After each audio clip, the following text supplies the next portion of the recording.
دیارە لە شاری سلێمانی هونەرمەند بەختیار هەڵەبجەیی هەستاوە بە دروستکردنی گەورەترین و درێژترین کەزیە بۆ پاڵپشتیکردن لە شەڕوانانی ڕۆژئاوا و بۆ پاڵپشتیکردن لەو بارودۆخێکی ئێستا دروست بووە کە تێیدا کورت کراوە بە ئامانج بە تایبەتی کشانی کورد هەر بۆیە لە سلێمانی ئەم کەزیە دروست کراوەکە درێژیەکەی نزیکەی 16 مەترە و پانیەکەشی لە بەشی سەرەوە تقریبان 80 سانتیمە بێتە تاوەکو ئەچێتەوە بەشی کۆتایی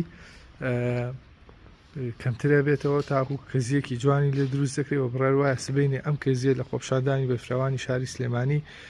نمایش بکرێت لەلایەن کۆمەڵێک گەنجەوە هەڵبگیرێت و بە ناو خۆپشاندانەکاندا بێتە سمبولێکی دیکەی خۆپشاندان و بەرخۆدانی کورد لە سلێمانی و بۆ پاڵپشتیکردن لە ڕۆژئاوا کە ئەمەش کارێکی هونەری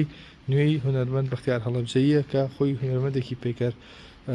تاشە بەڵام باز دەواکە کە ئەوان وەکو هونەرمەند سوود لە هەموو کەرەسەیەک دەبین بۆ گەیاندنی پەیامە هونەریەکەیان بۆ گەیاندن ئەو بیرۆکێکە لە مێشکیاندا هەیە کە پاڵپشتیکردن لە ڕۆژاوای کوردستان و بیرۆکەی مرۆڤ دۆستیە.